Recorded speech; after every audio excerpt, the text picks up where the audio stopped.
Time now for the play of the day. Brought to you by Geico. In Charlotte, the Seahawks, Sam Darnold finds A.J. Barner for the 17-yard score. Barner would beat the Panthers' Michael Jackson on the play, that to get into the end zone for the season. It was Darnold's 25th touchdown pass, Barner's 6th touchdown reception. It feels good to Geico.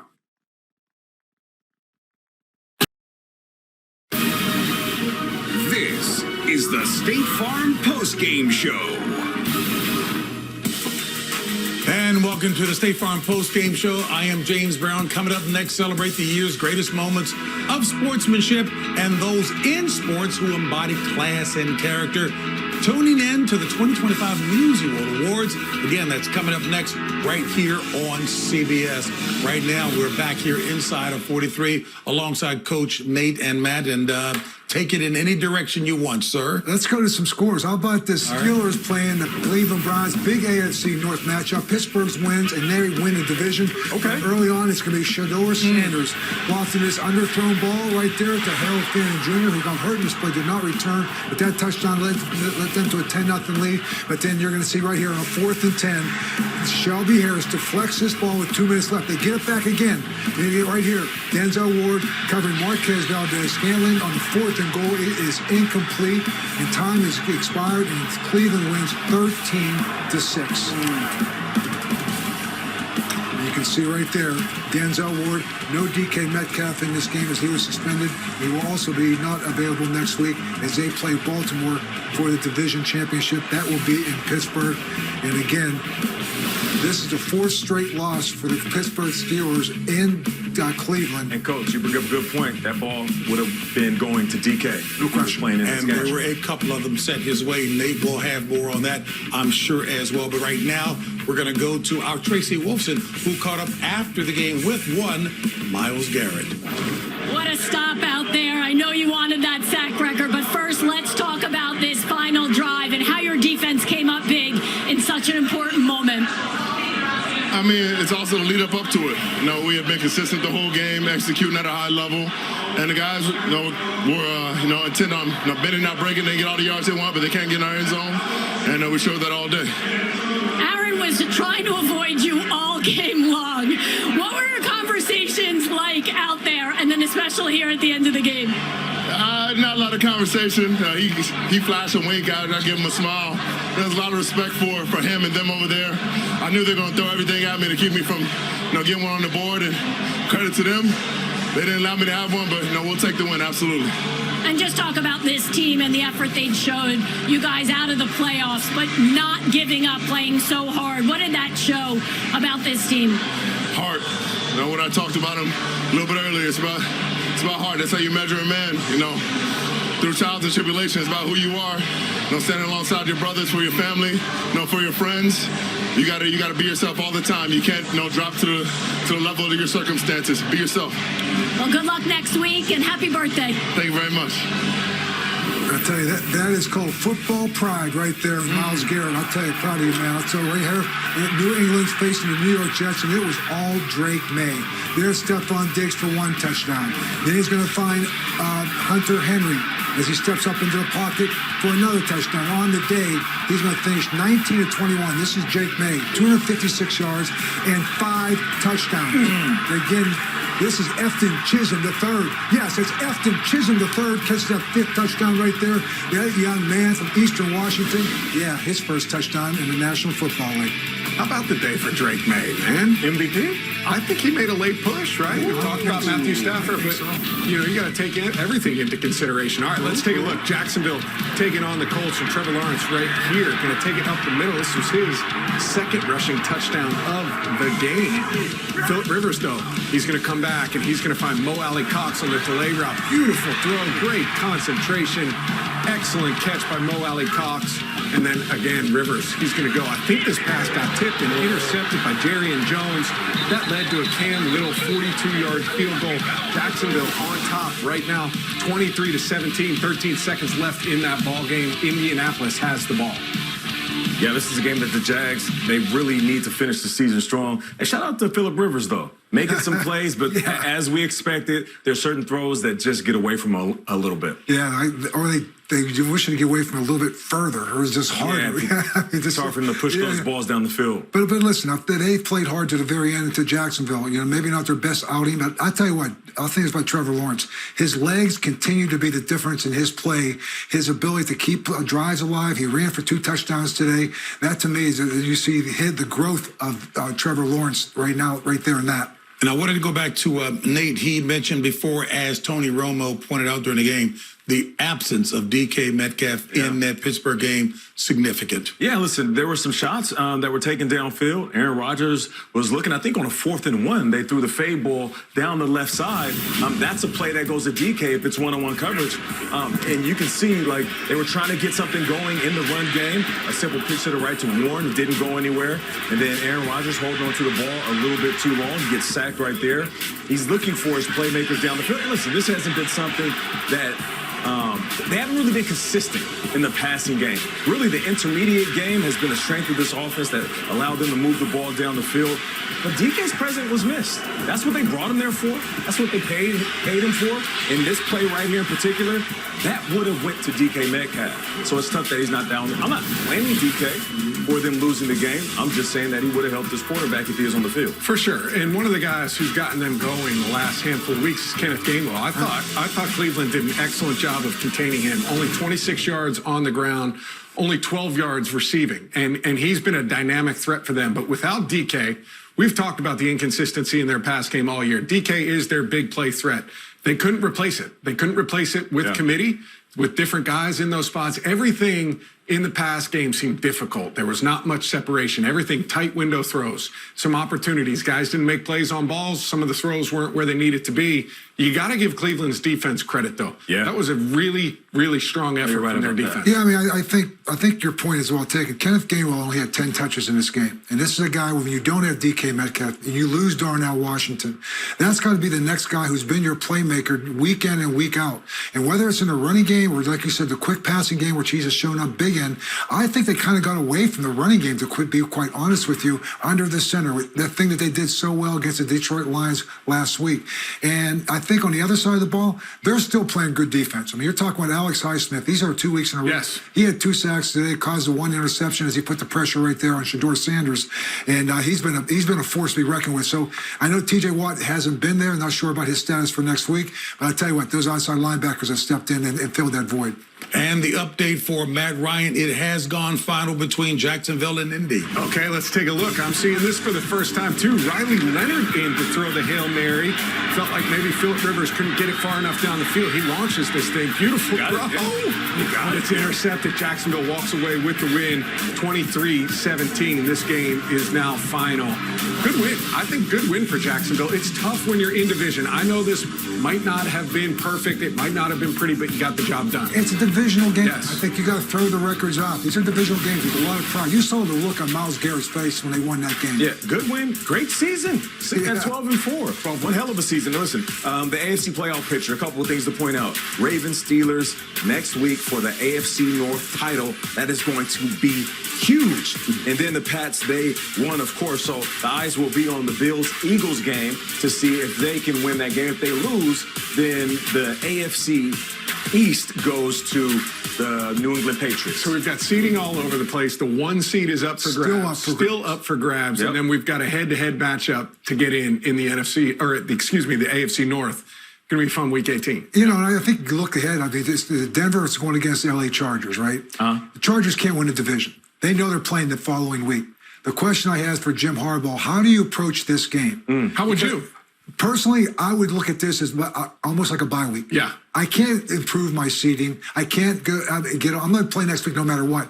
I need my guys as healthy as possible. So you're saying Justin Herbert would not be on that field. Yeah. I can't afford to lose. You've got no chance. There might be 2 or 3 of your stars might not play. No. Anybody that's got any kind of nick right now, I need you healthy for the following week because this week it doesn't mean a thing. Essentially using 2 weeks to heal up. Yeah, and if I'm Denver, I'm playing it because if I win this, I got a week off. Yeah. So I mean, and of all of the places in the AFC, maybe the most difficult given the altitude, given the environment. Yes. And this time of year with the weather. Absolutely. Given the weather as well.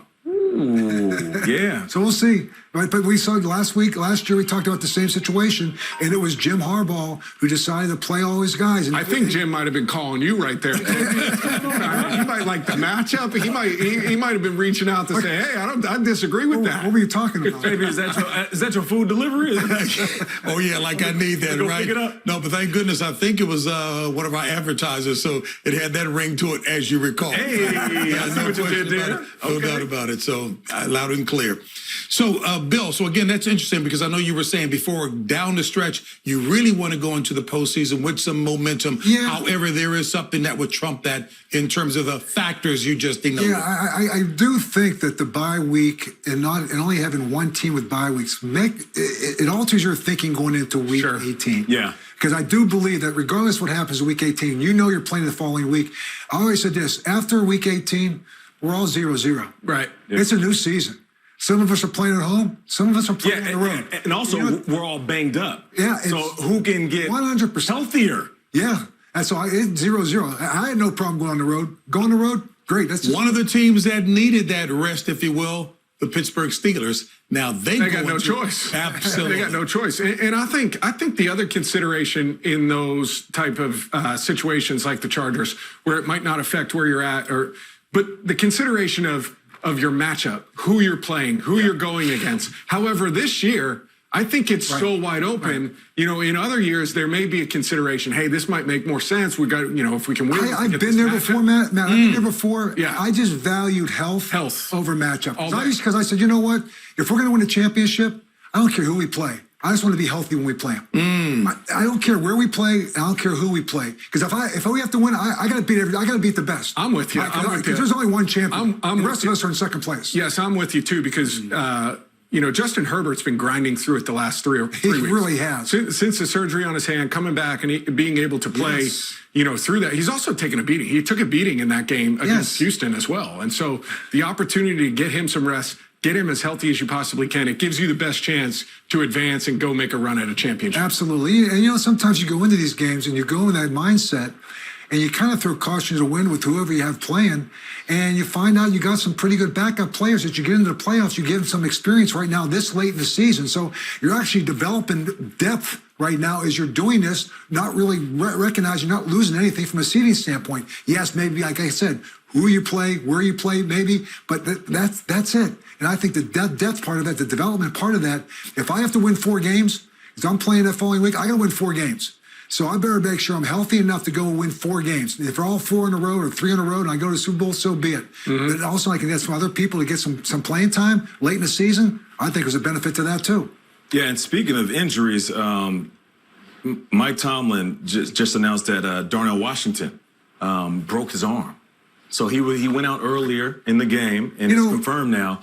And that's tough because I got to tell you, he's been a big part of this offense. He has, and there was a play late in that game that Pat Freiermuth went inside and Aaron Rodgers threw it outside. Yeah. If he bends out, I remember that. If he bends out, it's a touchdown. Yeah. So they're just not on the same page with all these guys. And losing a guy like Washington, who has been a little bit of a safety blanket. He's been a favorite. Listen, Aaron's got his favorites. Washington and Gainwell. Yes, and DK. And DK, yeah. And you may not have 2 of the 3 next week. And you got to go for the title of the AFC North.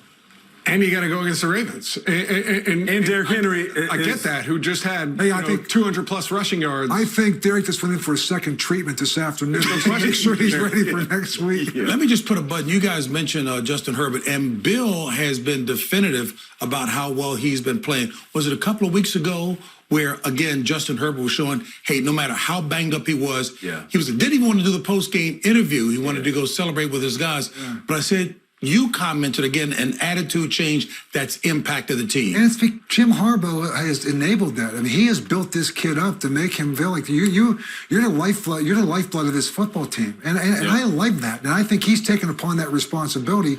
Don't tell me about the tackles I don't have. I know I'm on my 4th and 5th tackles. Fine, But then, you know what? I've been playing with these guys for the last month. It is what it is, right? I know what they are. I know what they're not. I know that my time clock has got only so much, and he's kind of acclimated to that type of play right now. Yeah. And I think running the football, they can get Hampton healthy again. Vidal gets healthy. They got a 1-2 punch right there. And I think defensively, that's a very, very solid, underrated football team. Yeah. They gave up 2 big plays last week. I get that. They beat quarter beaters. First 2 plays, great calls by the Texans.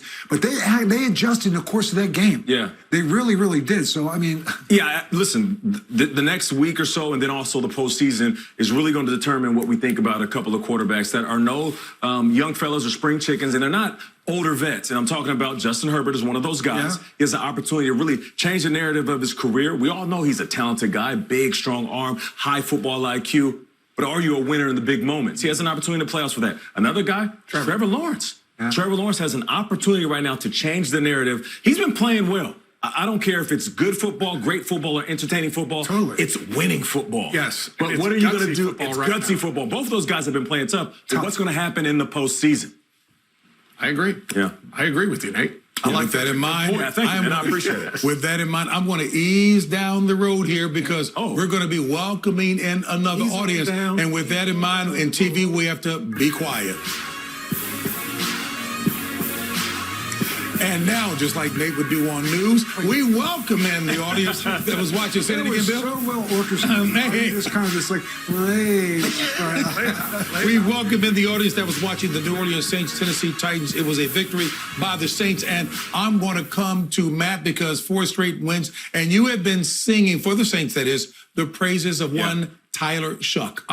Week in and week out, he's produced. I think that's his 5th win on the season as a rookie quarterback, which is the most of any rookies this season. He's a good player. I mean, you look at the numbers right here: 22 of 27, 333 passing, right?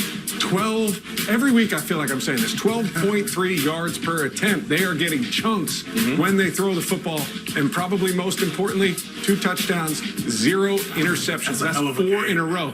Kellen Moore, we've talked about, we talked in the pregame show about coaches of the year and turnarounds and different things like that. Yes. Kellen Moore has done an excellent job in Spot on. He's done an excellent job taking over a situation that's been tough on the defensive side of the ball. They had some moving parts with Spencer Rattler starting the year at the quarterback position, but Tyler Shuck has come in and provided a spark for them. I think they found their guy moving forward. Yeah, he's very talented to give him the opportunity to throw the ball. Sometimes these coaches will put a young fella in, and he's very talented to give him the opportunity to throw the ball. Sometimes these coaches will put a young fella in, and they'll only allow that leash to go so far, but not with him. They're like, listen, we're going to give you access to the playbook. We're going to be creative. We're going to let you show your arm strength and also see what you do in these pressure moments. And he showed up. 3 back-to-back 300-yard games. He's playing really well, and it does make you wonder, what would have happened if he would have gotten on the field earlier in the season? I know we can't cry over spilled milk. It is what it is, and maybe he wasn't ready. Yeah. But all I do know is right now he's playing well, and like you said, shout out to Kellen Moore, who's coaching well. And one of the other things I like, Coach, is it's a comeback win. Yeah. This is Yes. stuff as a young player when you've got to claw and scrap and grind your way back into these games, no matter the opponent, and you go out there and you find a way to get it done. I think that breeds confidence. And you know what? You can take this into the next season as well. Don't think that finishing strong doesn't help you for the next season in terms of starting fast. I've always thought that if you finish strong, you can start fast that next season. And I think this was a great step. And I'll say this too. You're right. Kellen Moore held that team together all year long. They lost some games very early that were very close football games. Yeah. That defense has played well, hard all year long. Yeah. He's made the change of quarterback. They've done this all without their best running back, Kamara. Yeah, Kamara. But we're starting to see Chris Olave come back. I was just about to say that. We're watching that today, and you start seeing he's over 100 yards receiving. He's making plays in the passing game, which is a good sign for them because he's a talented player that can be a game breaker for them. It's great going into the offseason as a wide receiver, a young veteran wide receiver, going to a young quarterback saying, hey, listen, go on your vacation, heal up, relax, enjoy yourself. But when we come back, we're going to go to work. Yeah, we're going to pick up right where we left off. And we're going to be dominant next season. And hats off to Tyson Hill. I mean, I think that this isn't the last season to Tyson, what he's been able to accomplish through his career, kind of the, jack of all trades. Swiss He's a Swiss Army knife. I mean, everything that he's been asked to do. Very selfless player. Yeah, that type of player is rare. Let's just call it what it is. We don't see those dudes on the field nowadays, and he's one of those rare talents. And as our quarterback was assessing Mr. Shuck, he said the intangible that he showed, he did not panic, and you like that in the team leader. We will step aside as the State Farm postgame show will continue after this.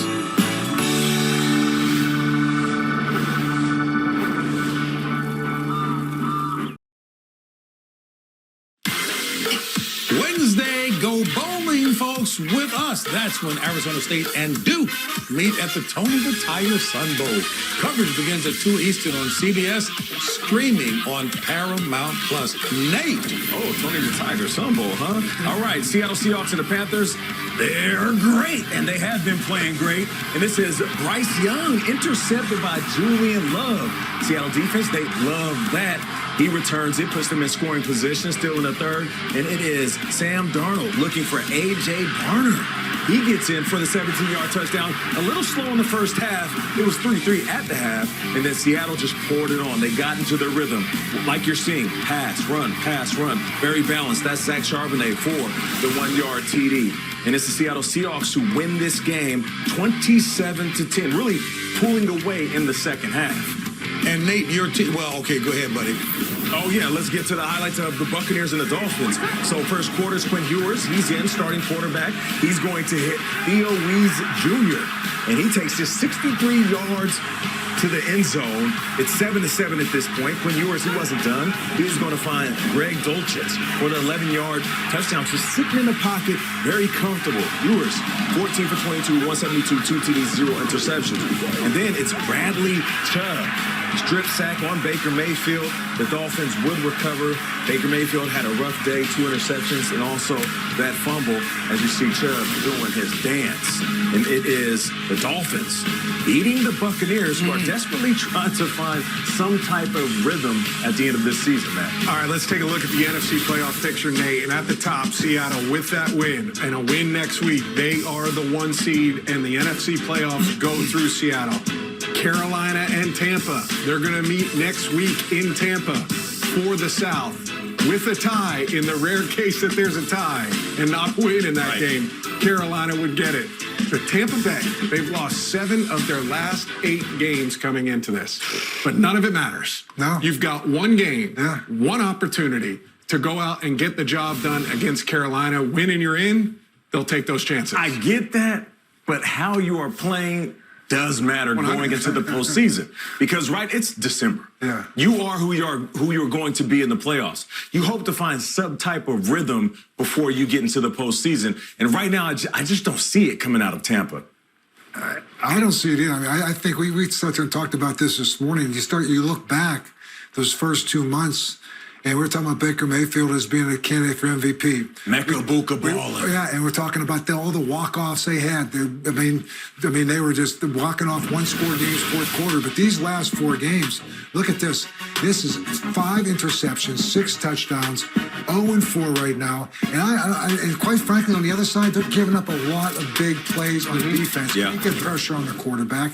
Can't really stop the run. They are not playing great football. It's interesting to me, this is you sit there and see Todd Bowles. I remember Todd Bowles about 3 weeks ago called out his team. Yeah, I remember that. Right now, he's trying to say, we're not that bad. We're okay. I think guys are really trying. So he's trying both approaches right now to try to bring. First he called him out.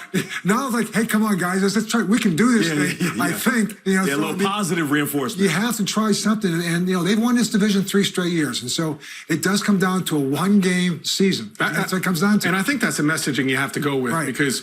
You've said it. You try and call them out, and you try and get them angry. There's not the response you're looking for. You try and go with we're pretty. No, I think you go cut and dry, and you say, listen, we got to figure it out one time. It is what it is at this point. 100%. Has it been ugly? Has it been not what we expect of ourselves? Not to the standard that we hold ourselves to? Absolutely, it hasn't been. Right. But we got one chance. Yep. We got to go out there, and anything can happen in that game. I'd expect both teams playing. Cutting it loose, whether it's special teams, whether it's trick plays, whether it's different things like that to try and create some momentum. Honestly, we talked about Tyler Shuck before. New Orleans might be playing the best football in the NFC South right now, but they don't have a chance to get in. Right. So it doesn't. You're right. They are. Actually. It doesn't really make a difference because of what you've done up until this point. But you got to throw caution to the wind. Yeah. Caution to the wind, but don't be reckless. I think if there's one message that I would just say for Todd to give to his team, if we lose to Carolina, fine. We can't beat ourselves with turnovers. Yeah. We can't sit there and beat ourselves with, I'm with you on the turnovers. with the big plays. If we have to go more simple in defense and just get Pelly to rally to the ball, make them earn everything they get. And if we have to punt a few times until we get the running game going, let's get the running game going. Let's take the pressure off of Baker. He made some bad decisions today because I think he tries to do too much. Yeah. So I think it's like reel it back. And sometimes you say throw caution to the wind. I'd go back and say if I'm going to go out, let's not go out beating ourselves. Because that's what they're doing right now. They're beating themselves with big. So how do you change it? I think you simplify it. Yes. And you simplify it. And I think that's the thing. And you take on some of those things, the freedom that you gave him before, you reel it back in. Yeah. Right now with Baker, I'm reeling it back in. You can extend plays, but just, you know what? A punt may not be the worst thing in the world. Similar to what McDermott did with Josh Allen. Yes. Like, listen, we love it when you put on the cape. We love it when you have faith in yourself, your legs, and your big arm. But just reel it in a little bit. But the problem is they're not running the ball well. Yeah. They're not running the ball well. 53 yards rushing today. Attempts. I know. I agree.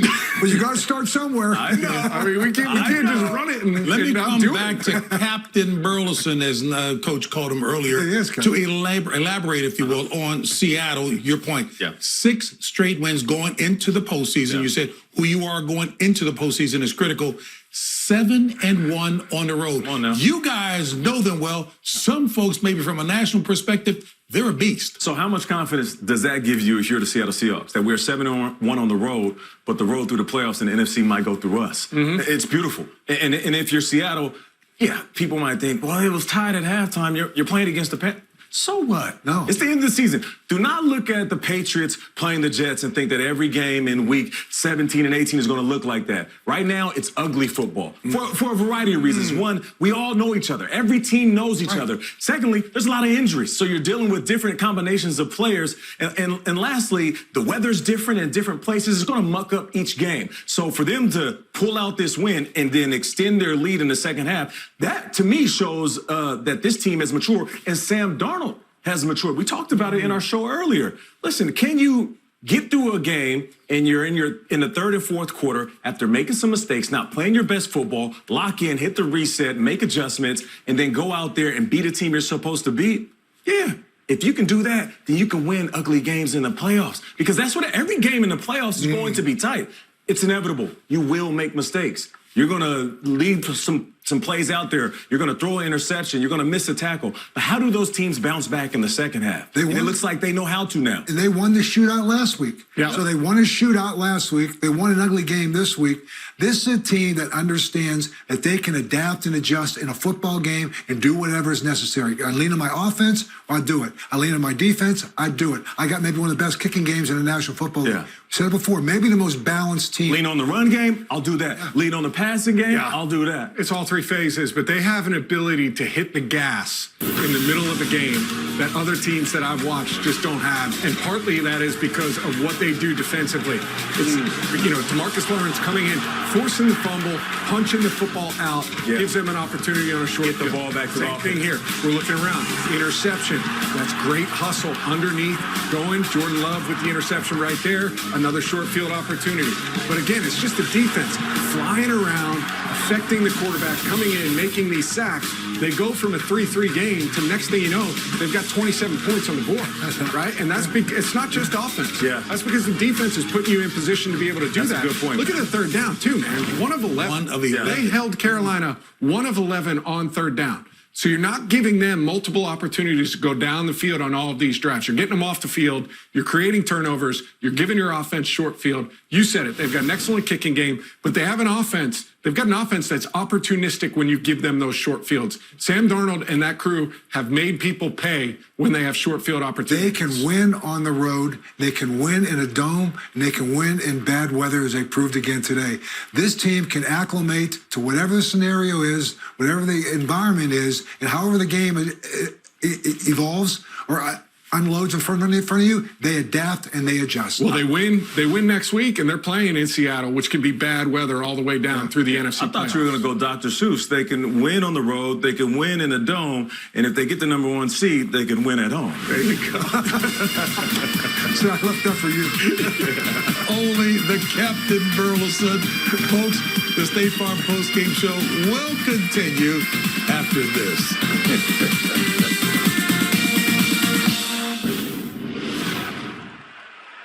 Let's go! One play at a time. Let's come out of here with a win.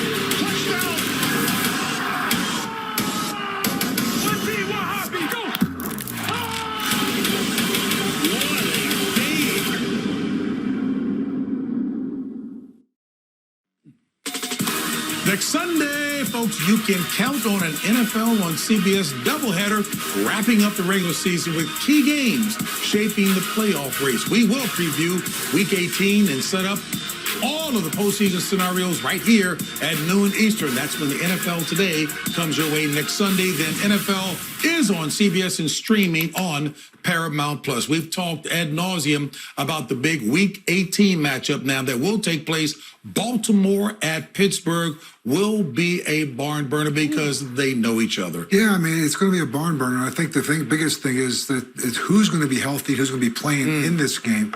We know DK Metcalf has been suspended. Yep. Darnell Washington evidently broke his arm. I don't know what extent that's going to have on his impact or even be able to participate in this game. Right. Those are two of the main characters that you're talking about on the offensive side of the ball. For sure. T.J. Watt. Talking about him. His availability. They've been pretty good at that outside linebacker position. So if he's not 100%, I'm not so sure I would put him in there because I think they've been fine. The other side of it, to me, that's the most interesting. Lamar Jackson, Tyler Huntley, Snoop. Who do you go with? I mean, we don't know the status right now of Lamar, right? But when you look at what they've done, and you look at what Tyler Huntley's done, remember, he came in, he beat Chicago early in the year. Yeah. He also beat Green Bay. Both these teams are now going to be in the playoffs. He's beaten 2 playoff teams. Lamar Jackson, NFL MVP, when he's healthy. Right. And has he been healthy all year? And that's the question, Coach. When he's healthy, if he's healthy. Listen, I'll just say it right now. If Lamar Jackson isn't healthy, you play Huntley. Right. You go out there, you run an offense that is based around scheme and staying within that scheme. What gives Lamar Jackson that element of danger is that he can turn any play into a big play by extending it with his legs, taking off, getting the first down or a touchdown, or just using his legs to get guys open. Because as receivers, tight ends, running backs, you get to run secondary routes when a play goes from 6 seconds to 9 seconds or 10 seconds. I just feel like what Huntley is doing, it allows this team to be what we saw. And what is Huntley doing well? It's not making mistakes, not forcing the ball downfield, not trying to do too much within the pocket, and giving the ball to Derrick Henry. Oh, no We question. saw what happened. What they give him a heavy dose of 36 touches? This is going to be a Derrick Henry game. And if you're playing up against the Steelers in Pittsburgh, winner takes all for the title, old school, beat 'em up football, I want to lean on my running back. And when he wasn't doing that, I even asked my quarterback to make sure I was seeing it correctly. I love the quick decisions that Snoop was making as well. Snoop played well. If Lamar Jackson can go, Lamar Jackson is going. There's no question about this. I don't even but you care don't if think there's a difference between can go and healthy? Lamar Jackson, if he can go, you have to play Lamar Jackson. You have to play Lamar Jackson. Now, I'm not saying the style isn't turn around and hand that ball to Derrick Henry for 4 quarters, and you tell Lamar, hey, we're going to get this ball out of our hand. We're going to win this game through the run game. Yeah.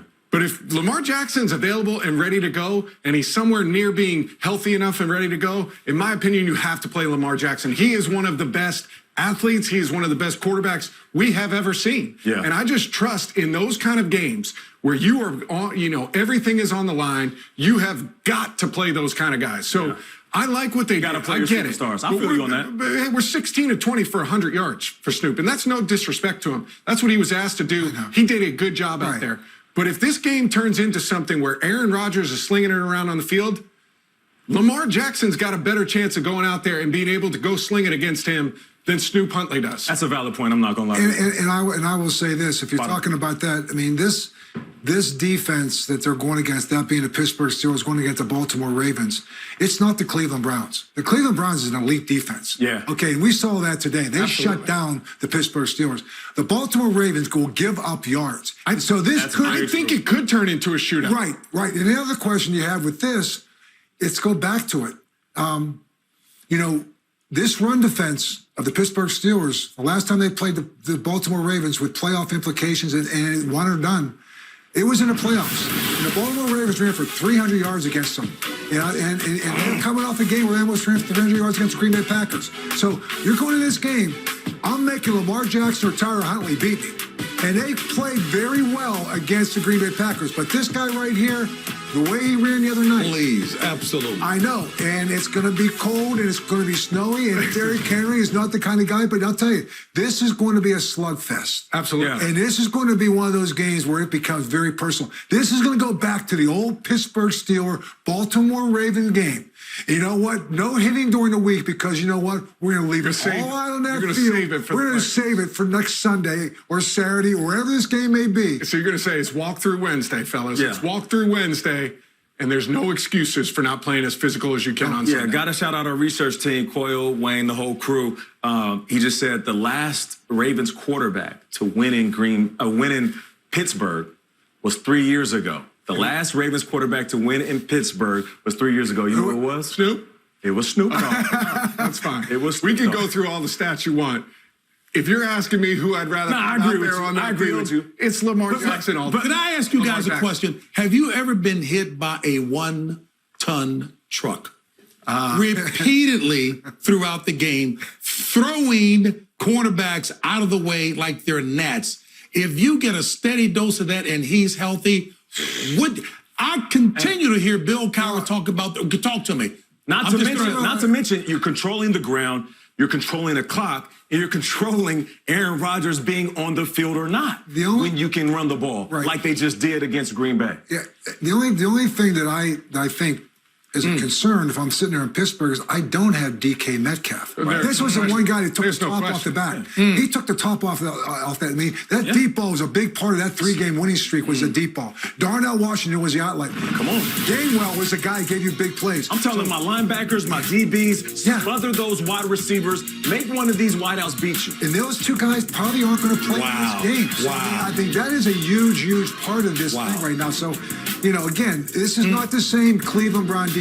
This Baltimore defense is vulnerable. If you look at the number of weapons that each of these offenses is going to come into the game with, the advantage is on the Baltimore side. Yes. You've got Derrick Henry running the football. You've got Zay Flowers who's able to do it. Mark Andrews. You've got more pieces on the Baltimore side. That's for sure. The question mark for me is, can that Baltimore defense hold up? This has been the Achilles heel all year at different times. Are they turning the corner? Are they going to get it right? Are they going to be able to play the way that we expect the Baltimore defense to play? And it just has not happened. But what's in their advantage is you're not going against a ton of weapons on the Pittsburgh side. You're not threatened by people taking the top off or throwing the football over your head. You can bring those guys down a little bit more to be able to support the run. I think this is a game, if I'm the Pittsburgh Steelers, I impose my will on the line of scrimmage. Because I think on the line of scrimmage, this is a better defensive front than they've had in years past. I think Harmon, Hayward, they are playing very good football. They're playing good right now. They shut down that running game of the Detroit Lions. So they're going to say, bring on Derrick Henry. The question I have is on the offensive side, who are you going to take advantage against that Baltimore defense that they can make the big plays for you? He tried to take some shots today and it didn't work. I know. And so is it Frymouth? Is it Jonnu Smith? Is it Scotty Miller? Like all of a sudden, it's got to be Gainwell, and it's got to be the running game. Yeah. The running game we saw against the Detroit Lions. But that also was there because you had some deep plays with DK Metcalf. Yes. So you got to keep taking your shots. I love Kenneth Gainwell, but Kenneth Gainwell is not a Bijan Robinson or a Christian McCaffrey or one of these guys where you can put the entire game on them. Right, where you can put the pass game through them. You can put the run game on. He's a fantastic player, but he's different from those guys. The guys I go to right now that we talked about beginning of the season, Jonnu Smith and Yeah. Pat Frymouth. Yeah. To me, I put a game plan together that's running the ball and it's play action with Frymouth and Jonnu Smith. They are the two best skilled players you have right now. But they're in terms of also playing good football. blockers for them Yeah. in the run game. So which makes it difficult. That's it. Yeah. Listen, and if I'm that Ravens defense, I'm going to mix up my looks. I'm even going to heat up Aaron Rodgers in the pocket. I know it's risky when you send the blitz to Aaron Rodgers because if he gashes you, it could be a big play for the offense. But at the same time, I will trust my defense sending the blitz and telling my guys on the back end, just hold up for a second. And I'm putting it on you. You're going to be one-on-one with, their secondary 2, 3, and 4 wide receivers and tight ends. 100%. And let's see if we can make a play. This is going to be a battle of not only the trenches, but also play calling when it comes to defensive coordinators. Yeah. Do we have a name for Lamar? I remember back in the day we had the Nigerian Nightmare. Christian Okoye? Christian Okoye. Yeah. I mean, Derrick Henry is as close to that. He is throwing DBs out of the way. He's He's the king. King He's Henry. a terror on turf. Terror on turf. Hey, Nate, and you just said King what? King Henry. Hey, folks, there is more to come on the State Farm postgame show right after. There's more?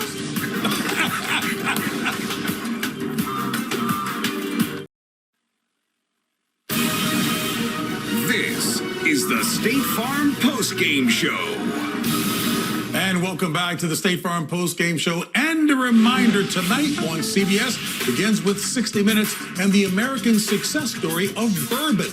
Then CBS presents a Grammy celebration of Latin music plus FBI. That's all coming up tonight on CBS. Matt Ryan didn't have to say it here for the final thoughts. We're starting with the quarterback. Maybe you're going to start with me.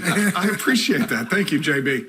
I want to start with the New England Patriots. We haven't had a chance to talk about them in the post-game show, but I know it's the New York Jets. I understand that they're 3-12 at this point, but the way they came out and they played that football game today, complete domination right from the start. That's a very professional approach. We're going to give you no hope right from the start. Drake May, he was fantastic. 19 of 21, 2 incompletions in this game, 256 yards, 5 touchdowns, 0 interceptions. I think he's making a push for that MVP to be a tighter conversation between he and Matthew Stafford. Excellent performance from him today. They're a dangerous football team. We've talked a lot about the Seattle Seahawks being a complete football team. I think the New England Patriots are a complete football team. And that's where I'll pick it up, the Seattle Seahawks. But you're right about the Patriots. They came out like a veteran team. We know exactly who we are. We're the best team in football. This is what they are saying when they look in the mirror. We're going to go beat up on the team that we are supposed to beat and make it convincing, and then go home, reset, and get ready for the postseason. Listen, I feel like the Seattle Seahawks have proven to be not just a formidable opponent, but a team that can make a Super Bowl run. The reason I say that is because we've seen them put up big points and get into shootouts. I love it when they win ugly games. And I love it when Sam Darnold can steady the ship when things go awry and still win the game. And now it looks like the playoffs could go through through Seattle. I just think the Seahawks are going to make a run. And I think I look at the Jacksonville Jaguars. They just won their 7th straight game. Trevor Lawrence is probably playing at the highest level I remember him playing at. He's using his legs more. It's a defense that can get turnovers. They're also going to be a dangerous team to play in the playoffs because of the quarterback and the confidence with which he's playing. This is a fun time of year, and I love hearing you guys pontificate about what you're expecting to happen because most of the time, you guys are absolutely correct. Pontification, I like that. My boy Nate has been on me nonstop. Hey, folks, and the State Farm postgame show will continue after this. As we move through the holiday season, all of us here at CBS Sports would like to take a moment to say that we are proud to bring you the best coverage of the NFL. We'd also like to thank our amazing studio crew, the heartbeat of the NFL today. Folks, they make this show possible each and every week. So from the bottom of our hearts, thank you for making the NFL on CBS part of your weekend tradition. And happy holidays. Football games now. Oh, it's sacred to be a part of this family. Bring everything you got. Leave it on the field. Another day, another movie. Beautiful day to be great.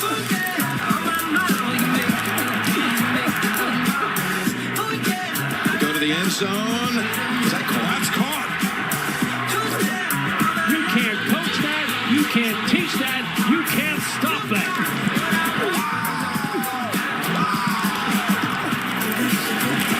Antonio Gibson still going. Can he return the favor? Back to back.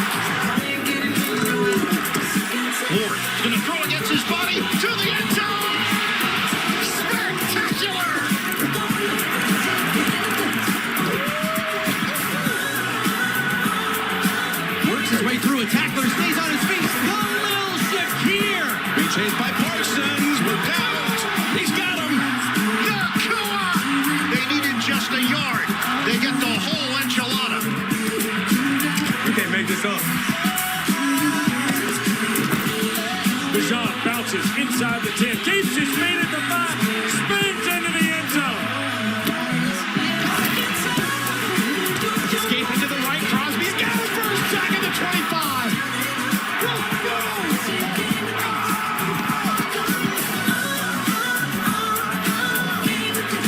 Oh my gosh. Oh, hurdles over a man. Murray launches one. It is caught. Marvin Harrison. Here comes the blitz, and they got him back at the 14.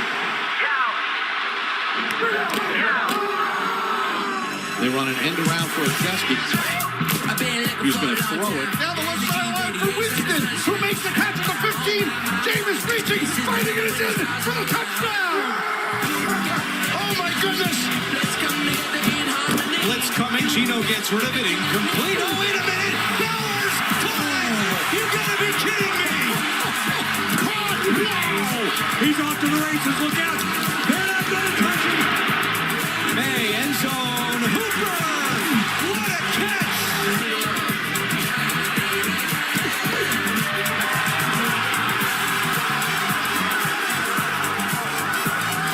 Herbert keeps it alive. Completes it to McConkey, who stops on a dime.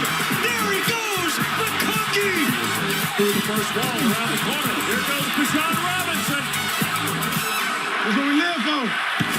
Does he make a one-handed catch? Oh, don't you tell me he did that. T.J. Watt! I mean, if he's going to pass my record, that's one hell of a way to do it. Primed for the touchdown by Parker Washington. He's going to go. Saquon Barkley. Isaiah Williams has his seat.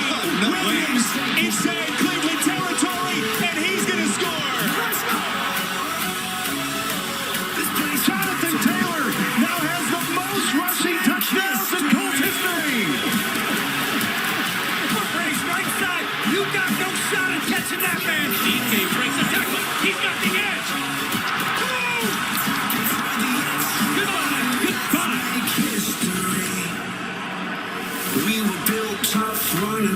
His 250th career touchdown pass, the youngest to ever reach that milestone. Myles Garrett, everybody. Toss left for Henry. Bodies everywhere. Let's make history. Allen looking for the end zone, and he's in. A one-handed catch by Justin Jefferson. Here comes Khalil Mack in the end zone. He drops him.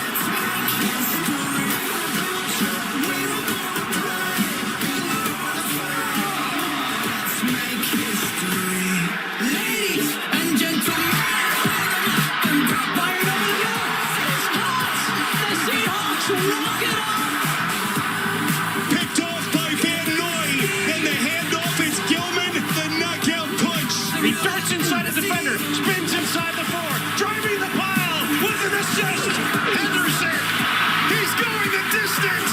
Spectacular concentration by Michael Wilson. Deep ball for DJ Moore. Into the end zone, over the shoulder catch. The Bears walk-off winners.